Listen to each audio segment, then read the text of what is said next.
Greetings, my dear viewer. Why do cheaters think they're smarter than everyone else? They think they can play with other people's feelings.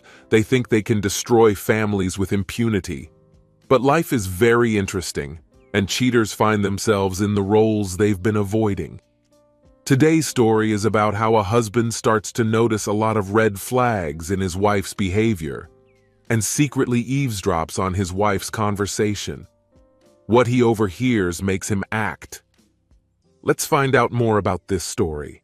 And while you're listening to it, my friend, give it your most powerful likes and subscribe to my channel. And here we go. If one of the spouses planned to cheat on his spouse, but in the end did not go for it, would this be considered adultery? My wife's friend, who was a manipulative snake, tried to push her to cheat. I recognized the warning signs and took timely action. A couple of 40 years old quietly followed my wife and her male friend, who was not yet her romantic partner, to the hotel.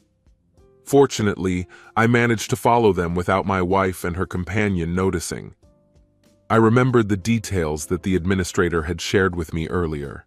Shelley, my wife, and Harold, her potential love interest, entered the hotel carrying small bags. Harold had his arm around Shelley's waist, and they both looked immaculately pleased. Trying to pass herself off as a married couple, Shelley seemed to avoid his touch. She looked in the mirror behind the reception desk, where the couple standing behind them stood out. The man was burdened with a large suitcase and several bags for clothes, while the woman had only a small overnight bag. Their practical travel attire indicated that they were most likely married and ready for a weekend trip. I discreetly took several pictures of my wife and Harold, captured in the reflection of the mirror. I watched Harold check in at the front desk. The receptionist glanced at me briefly, and I nodded back. She smiled back and looked pleased. I could feel the tension between Harold and Shelley as she moved away from him, muttering curses under her breath. Just as she was turning away, the employee said something that made her stop. Then she handed my wife the envelope I had given her. After a moment, the couple in front of me exchanged a knowing look, wordlessly informing me of their decision. The man sighed loudly, after which everything began to happen rapidly. My wife grabbed a small bag and rushed to the exit, and the receptionist handed Harold the second envelope that I provided. Then I turned and headed for the exit, marking the beginning of our journey and subsequent events. This story began at my wife Shelley's Christmas work event. We came to the party with her friend Dee and her husband Frank. I wasn't a big fan of Dee, but Frank was a normal guy. We chatted casually, discovering that we didn't have much in common. He loved golf and cricket, and I was more into retro cars, DIY projects, and gardening. Shelley and Dee have been friends since high school. Working at the same bank, Frank and I ended up in different departments. When we returned with the drinks, I was walking close behind Shelley and heard her say, "I wouldn't mind having his slippers next to my bed." Looking around the room, I noticed that all eyes were on Harold Galt, who had recently become an employee of the bank. His appearance caused a stir among the staff. A little taller than me, with neatly styled blonde, wavy hair, Harold attracted attention. He had a charm reminiscent of the Greek Adonis. Despite being in the same group as Shelley and Dee, he seemed completely comfortable communicating with the bank's management and radiated confidence. A beautiful young blonde was standing next to him, and his arm was casually wrapped around her waist. I've talked to him in the past, and his demeanor radiated self-confidence that echoed Frank's arrogance. Despite his friendliness, our interests did not coincide. "Why are my slippers lying next to your bed?" I asked. Frank added, "I don't think his blonde companion will be happy to see his slippers there." Dee interjected, "Who is she?" "This is his wife, Mary," I explained. "They have been married for 5 years and have a 2-year-old son, Philip, but she's going through some difficulties." She seemed to have additional knowledge, but decided not to go into the details of the problems. I gave Shelley a disapproving look. In a solemn voice, I said, "If you prefer someone else's slippers next to your bed, then you should file for divorce first." With that, I headed for the bathroom. I didn't really need to go to the bathroom. I just expressed my dissatisfaction. "It's just a saying, my love. I will never betray you," she replied firmly. "But if I find someone else's slippers next to the bed you were lying on, I'll think about ending our marriage." Dee intervened, urging me not to be so harsh. Shelley quickly reassured me, "I would never do that to you, my dear. I really love you." She took a sip of her drink and lowered her eyes, feigning regret. Dee diffused the situation by teasing, "I'm sure Frank will forgive me for this little oversight." I gave Dee a stern look and she playfully replied in a dismissive tone. Frank also expressed his thoughts to Dee, but her reaction was noticeably different. She giggled and joked, "You wouldn't leave me, darling.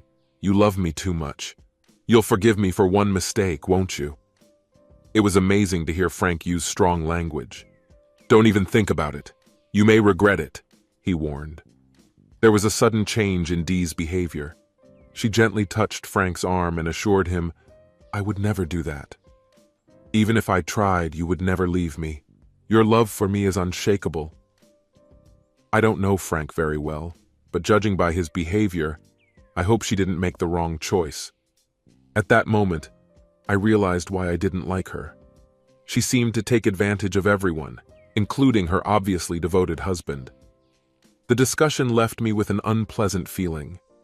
Shelley was inclined to imitate Dee, not always, but often enough to cause concern. I expressed my displeasure to Shelley about her tendency to listen to Dee's advice, which sometimes turned out to be questionable. I reminded her that she is capable of thinking for herself, but Dee seems to have a strong influence on her. I advised her to be more independent. After our conversation, the situation improved a little, although I noticed that both Dee and Shelley were looking at Harold. There was longing in Dee's eyes, and she even asked Harold to dance when Frank was away for a while. From the outside, it seemed that Harold had invited himself into Dee's company, and it was a leisurely party. At the Shelley Company party, I took responsibility by returning the favor that was rendered to me when it was my company's turn to receive guests. We had a mutual understanding. After dropping Dee and Frank off at their house, we set off on our way back in silence, the night air enveloping us. Talking calmly, I expressed my fears that Dee might have an affair with Harold, stressing that it would be disrespectful to her marriage and husband Frank. I made it clear that any help to her would raise suspicions about our marriage and what lies ahead.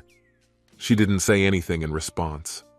As the weekend wore on, the tension eased and our communication returned to its usual rhythm. Shelley received several messages from Dee, each of which sounded like a frog laughing. On Saturday evening, when we were getting ready for bed, I took out a pair of old slippers from the back of the closet and put them on her bed. With a mischievous twinkle in her eyes, she giggled, and our bond came alive again as we shared intimate moments. As soon as we finished, everything went back to normal. Nevertheless, I kept track of her outfits and arrival time. I tried to do what I knew she loved, showing her my affection and reminding her of what she would lose if she ever stumbled. The subject of Harold did not come up again. I wasn't as worried that she might be unfaithful herself as I was that she might help Dee cheat on Frank. Sometimes I gently reminded her of the possible consequences if I ever caught her helping Dee to be unfaithful. I talked about how easily famous people break their promises and emphasized the importance of fidelity in a relationship. I also told stories, both true and made up, about how partners find out about their significant other's infidelity, and made it clear that if she ever betrayed me, she would regret it. One evening, my colleagues and I went to another bar, as one of them was in love with the barmaid. To my surprise, I saw Dee there, who was getting close to Harold. When I talked to Shelley about it later, she immediately said that they were colleagues. Despite her explanations, I took a photo as proof, which I shared with Shelley. She quickly came to the defense of their relationship, as if she had prepared her answer in advance. I asked if Frank knew about this friendship, or if he had gone off to play golf, as he often did on weekends.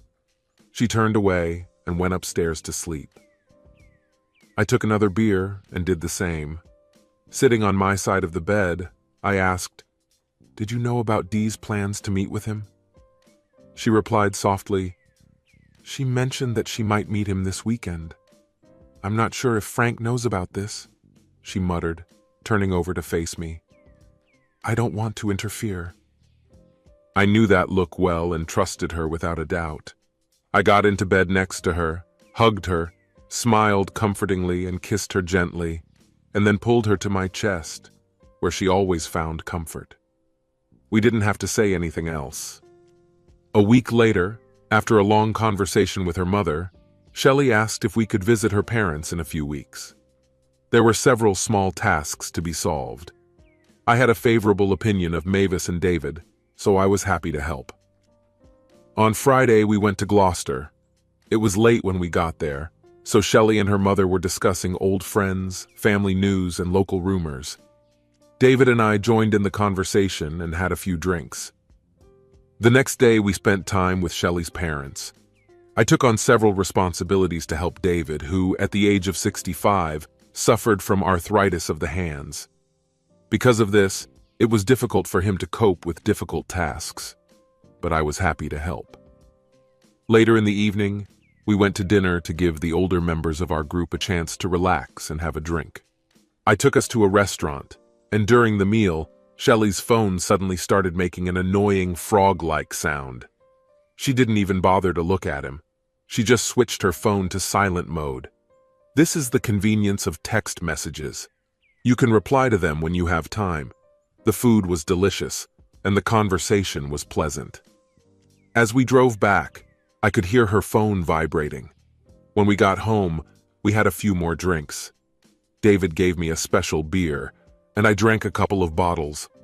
The rest of the group went upstairs, slightly intoxicated. It was a fantastic evening, but I still couldn't stop thinking about the messages she was getting. There were a lot of people in the house that evening. In the end, we decided to go to bed, and Shelley felt a little romantic. Nevertheless, the parents in the next room did not seem quite appropriate to her. It was weird, because when we were dating, we didn't care that they were around. Sometimes they didn't even sleep, unlike the current situation when they were sleeping. Around 1 o'clock in the morning, I needed to go to the toilet. When I saw Shelley's phone vibrating on the dressing table, I couldn't resist checking it. Dee sent the message at a strange time, which piqued my curiosity. The message was shocking. It talked about how fantastic this man was and encouraged to try him at least once. The message ended abruptly, leaving me intrigued. Against my better judgment, I took the phone to the bathroom, where I knew the password to log in. Shelley hadn't seen them yet, but based on the information I'd gathered, Dee had spent the night with Harold, which suggested something more. I wondered if this weekend trip was a cover for Frank Spirac. Without his contact details, I couldn't verify anything. I didn't check the messages, completed the task, and refrained from flushing so as not to disturb Shelley and not draw attention to my investigation. I woke up early on Sunday. I managed to finish the housework for David before everyone came downstairs at 9. While Shelley was putting her phone on induction charging, it lit up, indicating that she hadn't read any messages from Dee. I asked if Dee and Frank had flooded her with messages the night before and if there was anything important there. She seemed to have forgotten about these messages until I reminded her of them. After a quick glance at the phone, she hurriedly left the room. I could hear her talking to Dee in the other room, but I couldn't catch what they were discussing. When she returned, her face was flushed, indicating that something had happened. Having arranged everything necessary, we loaded into the car and set off on our way back. As we drove north on the highway, I casually remarked to Shelley, "It looks like Dee had a hectic weekend." I deliberately omitted Frank's name, focusing only on Dee. "Yes, I think they had a good weekend," she replied. The atmosphere in the car was calm as we approached our destination, and Shelley was lost in her thoughts. When we got on the freeway, we stopped at a red light. I was overcome by a feeling of anxiety, and I decided to look into this issue. I turned to Shelley and bluntly expressed my concerns to her. I told her that if I found out that Dee was spending time with Harold this weekend, and that she had contributed to this by arranging a visit to her parents, I would not be able to forgive her. This will make me seriously reconsider our marriage, as I have warned against this situation before. When the lights changed, the car behind us honked impatiently. I walked the rest of the way home in silence. I looked at Shelley and saw that she was looking guiltily at her hands in her lap. When we got home, I thought it was probably a little early, but decided it was time to have a beer. Meanwhile, Shelley went upstairs to unpack and throw the dirty laundry in the laundry basket. When she returned downstairs, it turned out that she had been crying. Her eyes were slightly red. She offered to take Chinese takeout for dinner to save us the trouble of cooking, and I quickly agreed, having already had a beer. When she returned with the food, she shocked me by bringing home some craft beer from the local supermarket. I couldn't help but wonder if she had talked to Dee while she was out. I had already set the table and everything was ready. When we sat down to dinner, she seemed unusually quiet. It was only in the middle of the meal that she opened up to me and said, "Honey, I didn't help Dee, but I informed her that we were going away for the weekend. There was nothing special about it. I just arranged it so that you could help Dad with his arm problems. I didn't want her to see this as an opportunity to be with Harold, but it seems she took this opportunity knowing that you and Frank have different social circles. I'm really sorry, dear." Her action took me by surprise. After watching all the text messages and conversations with me, it became clear that she had gone for it. I have a dilemma. Should I tell Frank, or should I stay out of it? She's my best friend and she ruined her marriage. In the end, you need to think deeply about the situation and make a decision that is consistent with your values. You have to choose an act that you can live with, knowing that it's the morally right thing to do, I replied. The next time we see Frank, you're going to have to talk to him. After watching TV, I drank a few more bottles of beer before going to bed. There was no intimacy, just hugs. When I was falling asleep, she whispered, "I'm sorry, darling." She came home late from work on Monday, and despite the call, I couldn't get rid of my anxiety. At dinner, she brought up the topic of a conversation with Dee, which contained disturbing information. She decided not to tell me the details, and I respected her decision. She told Dee that this time she would keep their conversation a secret, but in case of a repeat of such a situation, she would act differently. She also made it clear that she would not lie to Frank if he asked her about it directly. She warned Dee about the dangers of infidelity and how it could damage her marriage. Despite the fact that the comment about the slippers at the Christmas party was received with laughter, it was clear that Frank was not amused. He took it seriously. Dee assured her it was just a one-time occurrence, but she knew it was too risky to ignore. Harold also hesitated, fearing possible consequences from his wife. The truth, combined with the prenuptial agreement and the skepticism of Harold's father-in-law, made her realize that Frank might leave her. After a few quiet months at home, I decided to take a break from office chatter and looked at the nearest newsstand in search of a car magazine. Then I went to the coffee shop to read in silence for a while. There I saw Martin, a younger colleague from our office, walking with a woman from the sales department. She looked a little older than him and was quite attractive. Although Martin was handsome, he always seemed a little naive to me. They ordered drinks and settled into a booth behind me. I overheard her apologizing to Martin for the misunderstanding that happened over the weekend. It seems that her husband suspected something, and she had to cancel their plans for Saturday night. She mentioned that she would not be staying at work for a while and would be more careful about her outfit and the time she spent with Martin.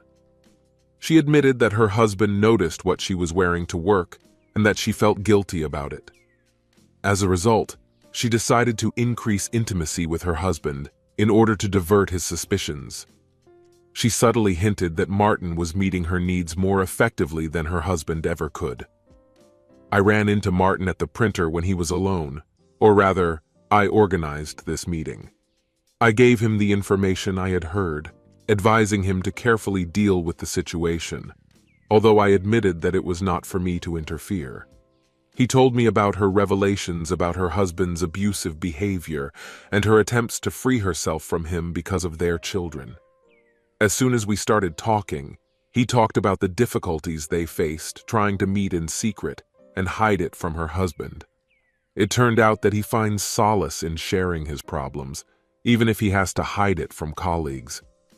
I warned him that although the company could ignore the affair as long as it did not affect their work, if her husband found out the truth, it would lead to serious consequences. It seemed to me that I had stumbled upon an unspoken guide to change. When the D icon appeared on Shelley's phone without the usual annoying frog sound, my anxiety increased. I talked to Martin, who warned me to be on my guard. I kept a close eye on Shelley's clothes, makeup, and other details, but there were no deviations. She always wore skirts of the same style, blouses, and similar shoes.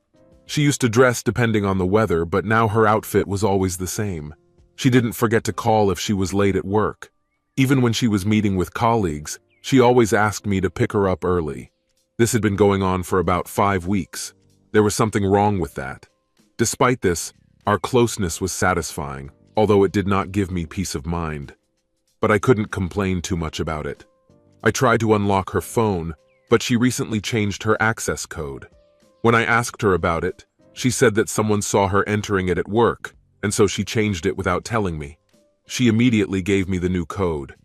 It would have been suspicious to check her phone while she was around, so I waited until she left it charging overnight to take a look. I didn't find anything unusual, but I was overcome by a feeling of anxiety. The atmosphere became livelier as the summer barbecue continued in the company of her colleagues. Frank was nowhere to be found. He'd gone to play golf for the weekend. That's why Dee stayed by our side throughout the event. Knowing that we would need a taxi to get home, I decided to embellish my drunkenness by frequently going to the bathroom and pretending to be more drunk than I really was. This tactic successfully dispelled their suspicions. When I went to get a drink, I was pleasantly surprised to find that there was no queue at the bar.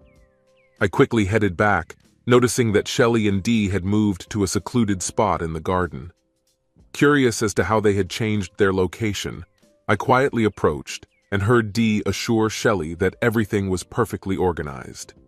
Dee noted that they took care of every detail, from the outfit and time to the bed linen, so that the plan was unmistakable. Dee also mentioned that Shelley is registered to participate in the symposium, as mentioned earlier. If you can't come, I'll come up with a legend for you. I've taken care of your transportation and booked a room at the symposium hotel in your name, if Rob asks. This is just for one occasion. I'm not completely sure yet. I'm going to feel guilty about Rob. You won't get caught, so why not go for it? Just flirt with him a lot. Men are easy to manipulate. I still doubt whether it's worth the risk. Hush, he'll be back soon. Let's talk about it at work. I will share the details of the hotel with you personally, without leaving any electronic traces. There were no names mentioned in the conversation, but based on my observations, I suspected that they were talking about a meeting with Harold. I had to wait to confirm this. When I dropped Dee off and took a taxi home, I couldn't help but mention to Shelley that I'd noticed her interest in Harold.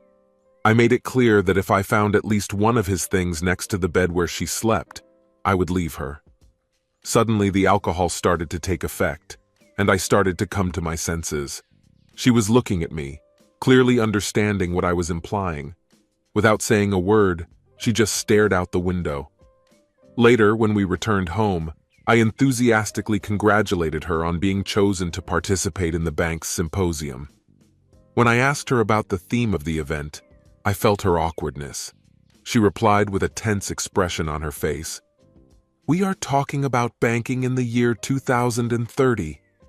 Despite the initial skepticism, I held on to my excitement, hoping that this event really existed. After a little digging, I found out that the symposium exists, which she later found out at the hotel. But why was she so excited? The symposium was scheduled for Friday, so she left early on Thursday to avoid traffic jams the next morning. It made sense, but I got the feeling that her hotel room would remain empty while she met Harold elsewhere.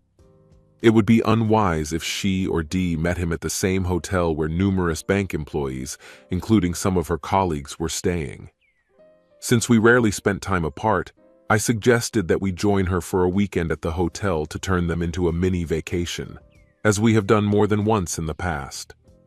Feeling depressed, she admitted that she felt exhausted after the symposium and expressed a desire to stay in bed with me when she returned. Knowing that she would have to go to the symposium early the next morning anyway, I started looking for the nearest hotels. The abundance of options made the task more difficult. Despite the uncertainty about the nature of our meeting, I believed that Shelley should have the right to make her own decisions about our marriage, despite my repeated warnings. First of all, I loved her. I was hesitant to give her another chance, but in the end I decided to do it.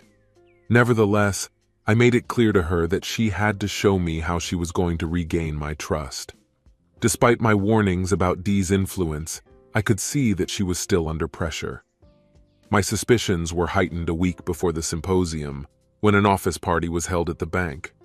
I offered to pick them up afterwards, knowing it would look weird if they refused. They didn't object, and I insisted on my offer.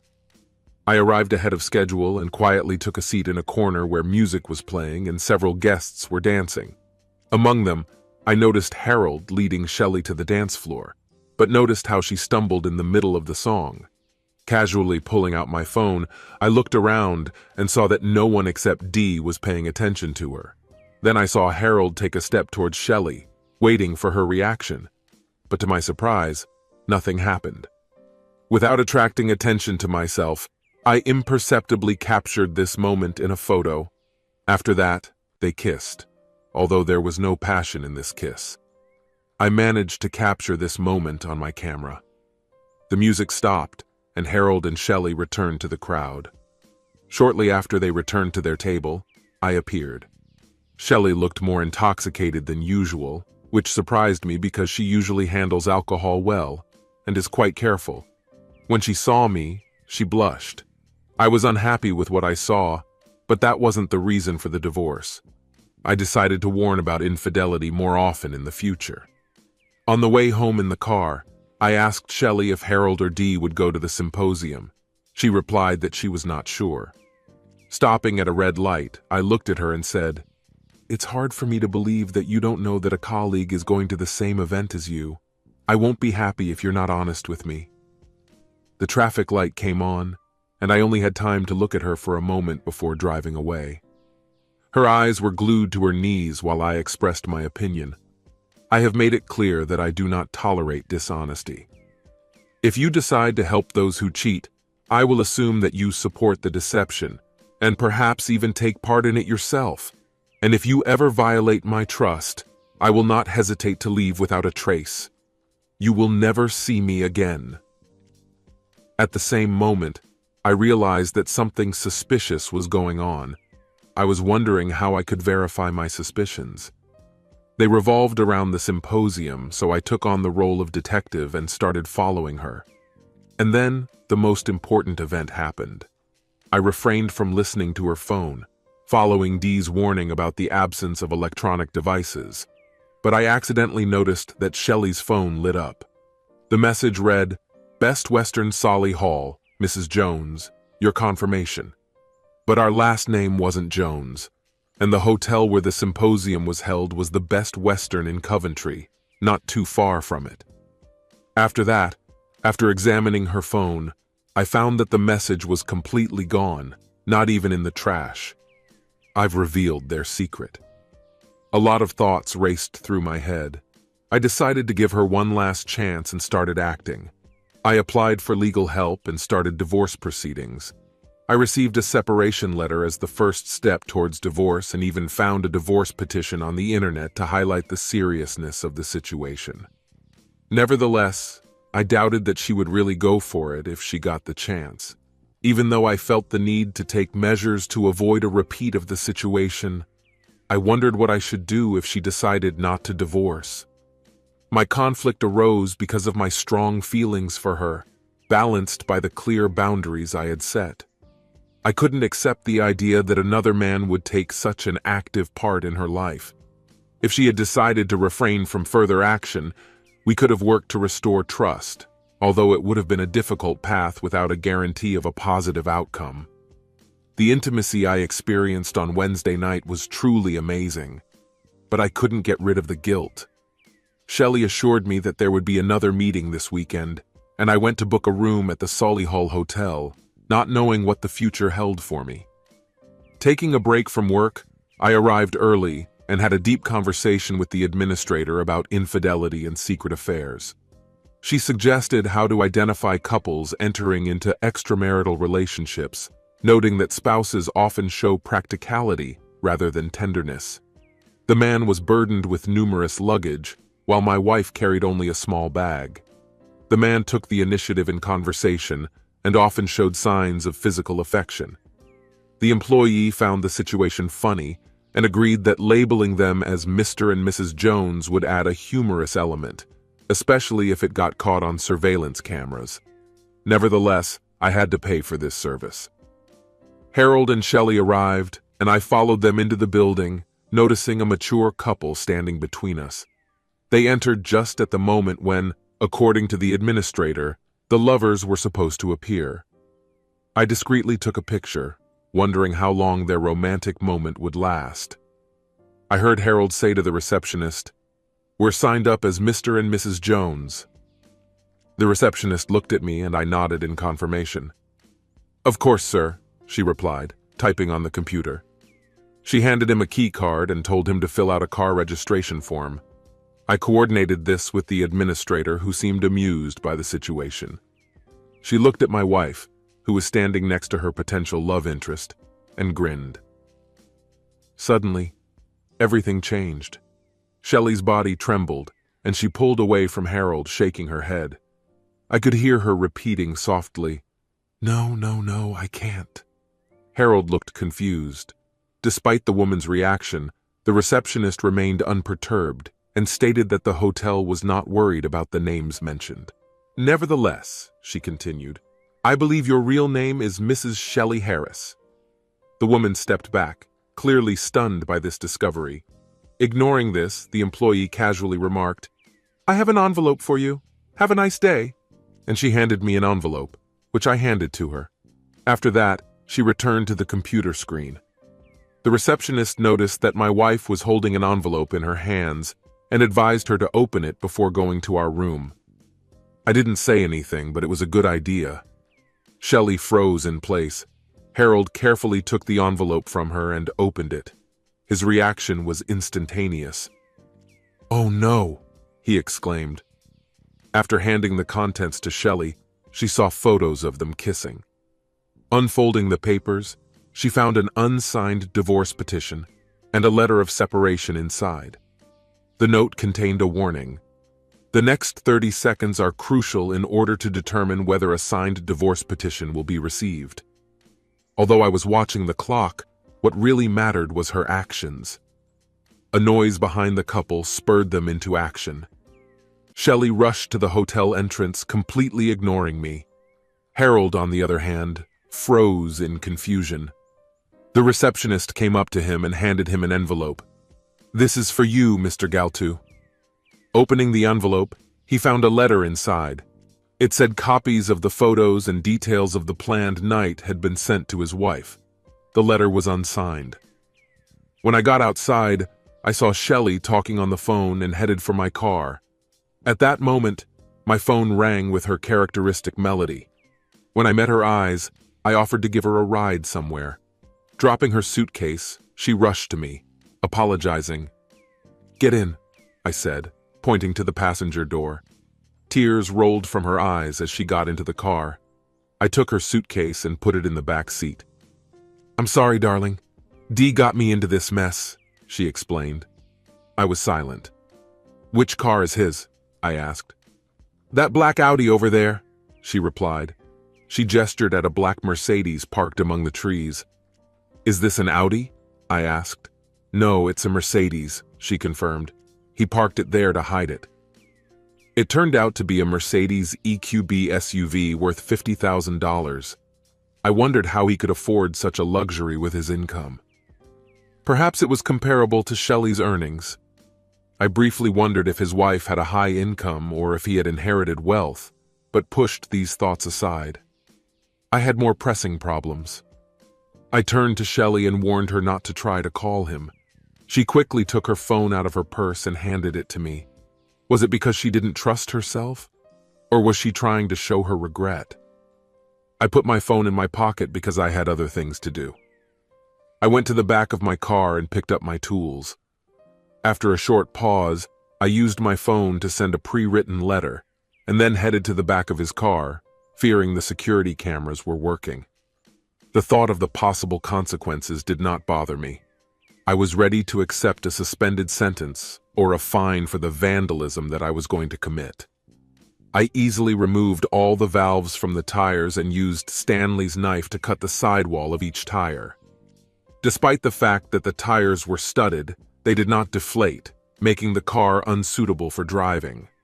All the tires needed to be replaced. Then I smashed the windshield in the driver's line of sight with a 2-pound ball-tipped hammer.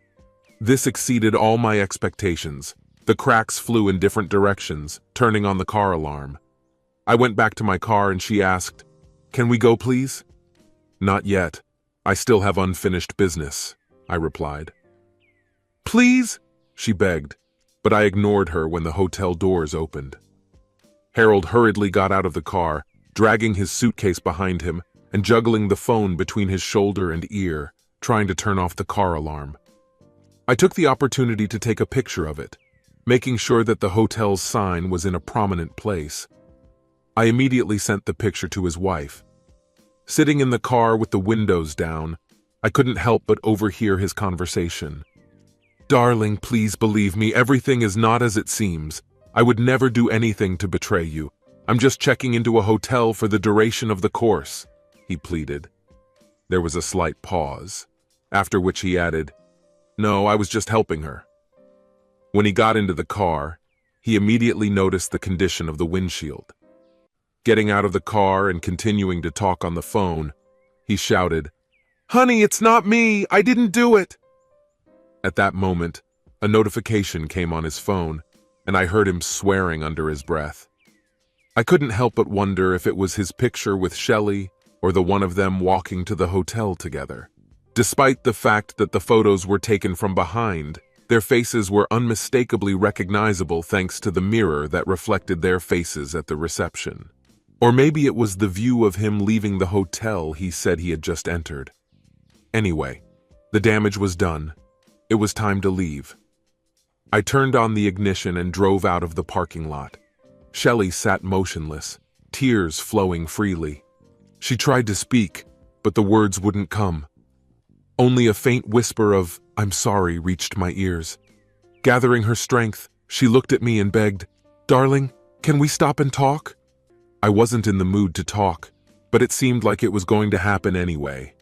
She didn't pay attention to where we were going as I drove the car to the next stop on the highway. When she finally looked out the window, she realized that we were driving south on the highway, not north to the house. "Where are we going?" she asked. "To your parents?" I quickly assured her that they would be horrified if we showed up unannounced. "You love them," I said. "You wouldn't do that." I looked at her and said softly, "I didn't do it."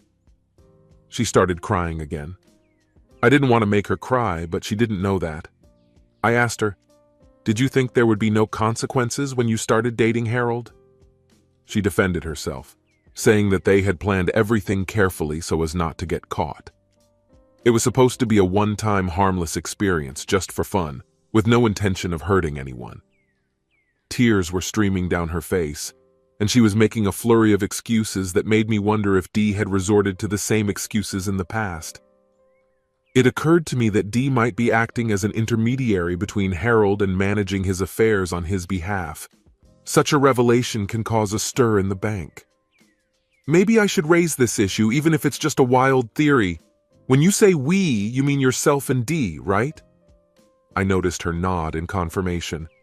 "What do you think will happen if you get caught?" "Dee doesn't want to jeopardize her marriage again. We're only a mile from the next stop. You have half an hour to convince me not to take you to your parents' house." Before she could say anything, I raised my hand to calm her down.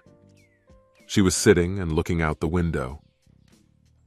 When we arrived at the service station, I parked the car and told her to find a secluded spot while I went to get drinks. I ordered 2 teas at the counter, even though I knew she didn't like it. Nevertheless, her dislike of tea on the motorway outweighed it. She hesitantly took a sip, and her face showed displeasure. She was expecting coffee. Her look spoke for itself. She was unhappy.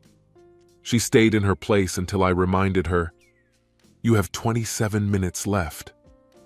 Although the time didn't matter, my words seemed to have an effect.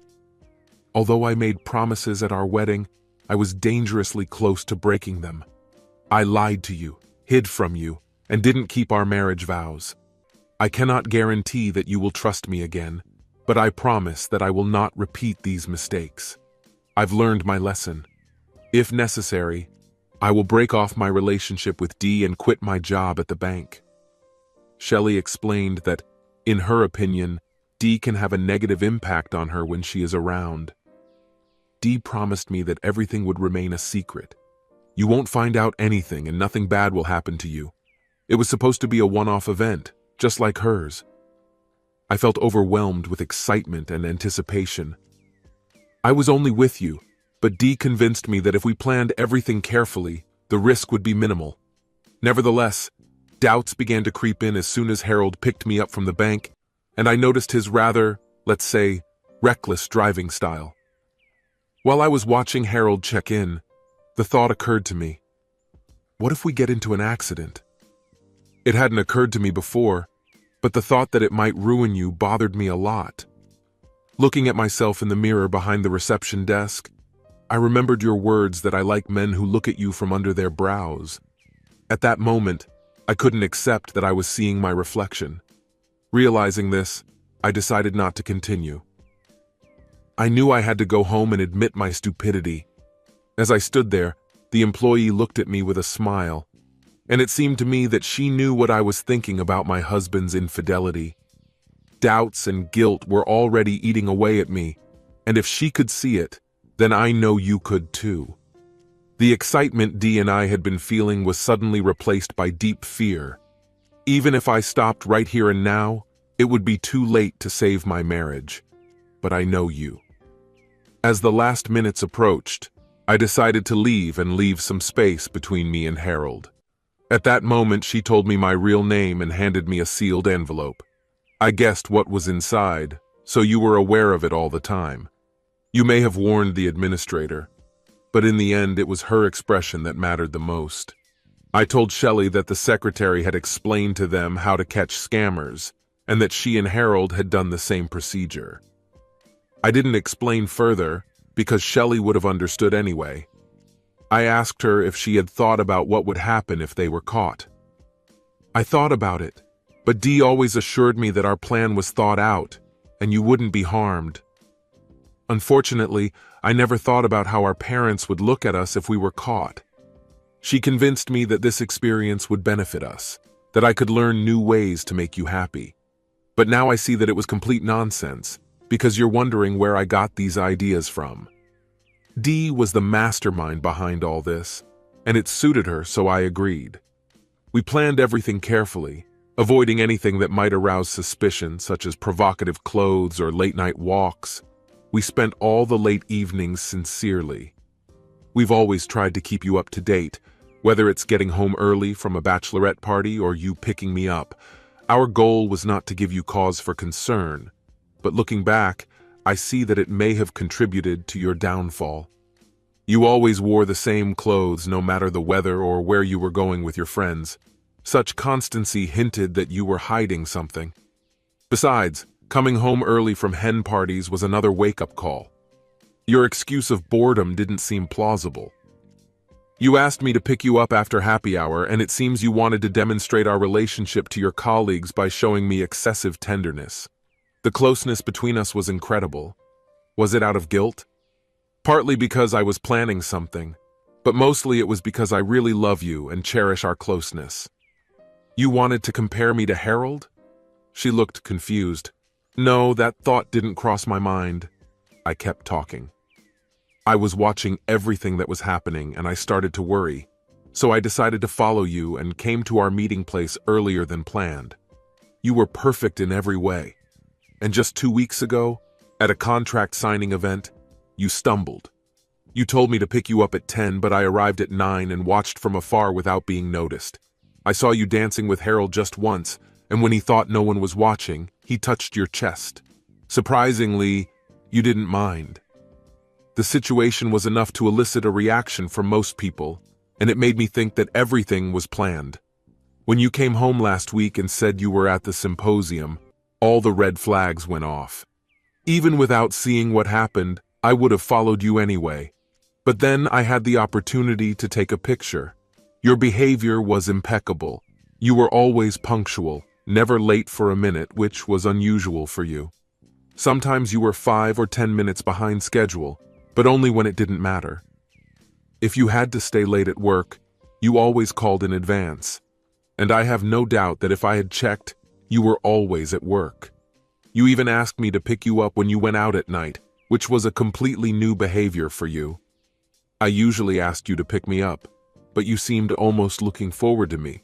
I didn't have to persuade you to leave, as is usually the case. And when you went outside, you dressed more casually, surprisingly simply, not as fashionable as usual. You asked me to help you pack your clothes to make sure there are no provocative things in them. It was a first for you. And then Dee found your underwear? No, he wasn't there. I just packed the nightgown you saw. I usually sleep naked, as you know, but I was embarrassed to do it in front of another man. She looked down at her tea and whispered softly, "It looks like we weren't as careful as we thought." I can't believe I let Dee's advice lead me astray. Despite your warnings, I foolishly obeyed her. I feel like such a fool. Tears welled up in my eyes when I looked at the mess I had made. I took a deep breath and tried to pull myself together, taking a sip of the cooled tea. The receptionist gave me a knowing look, as if she felt guilt and indecision in my eyes. If she could see it, I was afraid you could too. The thought of hurting you and losing you touched me deeply. I realized how wrong my actions were. My love, I'm ready to do whatever it takes. I'll sign a prenup and leave with nothing. With nothing. I'd rather not do that, but if it's necessary for you, I'll even confess to our parents. I knew that by tarnishing my own image, I would eventually elevate yours, but I couldn't bring myself to do that to them. No matter what, I can't use this as an excuse. I was fully aware of my actions and the possible consequences. I believed that you would never know the truth and that it would only benefit me. I have a penchant for planning, as you know very well.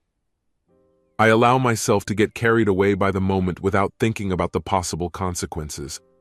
I could rationalize my every hesitation. My love, I sincerely regret my mistake.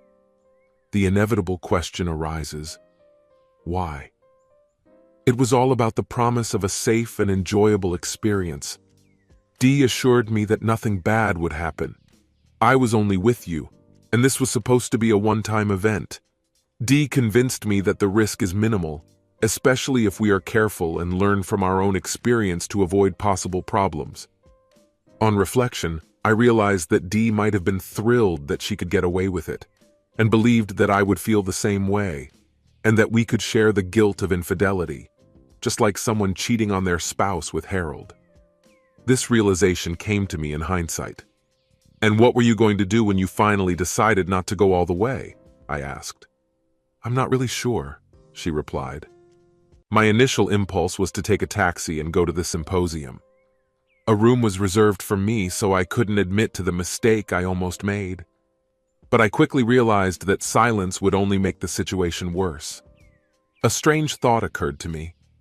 I would like you to take time off from work somehow and come to my aid. I understand that this may seem silly because you already knew about the situation from the letter. Nevertheless, it was such chaotic thoughts that were spinning in my head. My dear, I was completely confused and overwhelmed with guilt. I'm still trying to figure out everything that happened. Now I realize that I was naive to let the situation get to this point. "I'm sorry, darling," she mused, considering the situation. I understood my desires and needs perfectly, but what about her?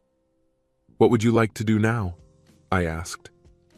I would like my husband to accompany me home so that I can start to fix everything, express regret for my mistakes, that I ignored his instructions and naively believed that I could deceive him. I never meant to be disrespectful, but I understand how it might have seemed to him. I have to work on restoring trust. It will be a difficult journey, and I do not know what awaits me ahead. But I can't start without him. You are welcome. I'm begging you. I am ready to kneel here if necessary, but I ask you to give me the opportunity to regain your trust and fix everything, she said, taking a deep breath. I know that I need to distance myself from Dee and accept that I might lose my job. I don't know how to handle it yet, but if you take me home, I'll have time to figure it out. We got back in the car and headed south again. Shelley sat in silence, tears rolling down her cheeks, until at the next intersection I suddenly changed direction and started driving north on the freeway. Catching my eye, she turned to me. Dear, I am sincerely grateful to you. I assure you, you will not be disappointed. I promise it with all my heart and soul. There seemed to be relief and optimism in her tears. After half an hour of driving on the freeway, Shelley turned to me and asked, Can we talk? I just nodded in agreement. If you were fully informed about the situation, why did you decide not to do anything? I believe in your independence and ability to make decisions on your own. Despite my repeated warnings, you have decided to ignore my advice. You know about my firm position against infidelity. In the end, the decision should have been yours. Fortunately, you made the right choice in the end, but it hurt me, our marriage, and my trust in you. If I didn't think our marriage had a chance to be saved, we still wouldn't be married. Sobbing could be heard from the other end of the car. I knew there would be a difficult road ahead, but she admitted her mistakes. And when you admit your mistakes, you can work on correcting them. We got home late, and all I craved was a quiet drink to relax after the day's stress. Shelley went to bed, and I poured myself a beer, hoping it would help me relax. Later, when I climbed into bed with her, she turned to me and snuggled up to me. Feeling tired, I fell into a deep sleep. The next morning, Shelley got up early and brought me a cup of hot tea in bed before leaving for work. Despite my fatigue, I appreciated her kiss and words of gratitude before she walked out the door. I decided to take the day off and spent time moving around the house and tending the garden. I didn't know when Shelley would be back, but she sent me a message that she would be home around 2, earlier than usual. I was interested to know the reason for her early return. When she arrived, she immediately poured herself a large glass of red wine and handed me a beer, although it was still early. It was clear that she needed a drink. She described her day at work, telling how Dee turned pale when she entered the manager's office. She spoke about the events that led to her departure from Coventry and how HR staff were involved in this. Holding back tears, she courageously talked about everything, admitting that she could lose her marriage and was ready to quit. She was sent home with instructions to wait for a phone call, and she left without saying a word to Dee. Later, she turned to a lawyer for advice. I quickly arranged a meeting with a less experienced employee and after lunch prepared a draft prenuptial agreement. The contract stated that if she had an affair, she would lose all rights to the property. Interestingly, there was not a word in it about my possible infidelity. Under the printed agreement, she added, plus 1 free ticket to correct your mistake. I intervened by offering to make love in a threesome with 2 women, including me, to which she agreed on the condition that she would be one of the women. After a short discussion, I erased everything I wrote, making her smile. After taking a sip of wine, she turned to me and asked for advice on how to behave with Frank, an acquaintance who was the husband of her ex-girlfriend. She didn't know what to do next. I thought I should tell Frank. We didn't have a say when Dee was fired the following Monday. Instead of the usual month's notice, she was released immediately. It turned out that Dee didn't have enough money in his bank account to book hotel rooms for his business contacts. This was not the first case of such behavior on the part of Dee, which led to her immediate dismissal. Although she initially lied to Frank about the reason, the truth eventually surfaced from another source. It turned out that Dee and Harold's relationship was not an isolated one. Frank fulfilled his promise and divorced Dee, forcing her to leave town. Harold also went through a divorce and suffered significant losses due to the prenuptial agreement. He was in an accident, but I was not involved in it in any way. I later found out that Frank was at the golf course with friends at the time of the accident. Shelley was also fired with my help. I could not forgive her and told her parents everything, who were ashamed that they had raised such a daughter. A year later, I divorced Shelley. My trust did not return to her. I constantly suspected her of cheating, and my suspicion was justified. One day I saw her coming out of the toilet with a man.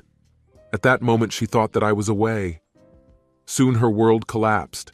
I filed for divorce due to adultery and was left with nothing. We had a prenuptial agreement. Shelley was left without means of subsistence, without the help of her parents and friends. I warned her that I would take revenge, and I did. A year later, Shelley remarried, but her marriage was torture for her. Shelley's new husband was a tyrant. He was often drunk and physically harmed Shelley. That's how the fate of the cheating Shelley turned out.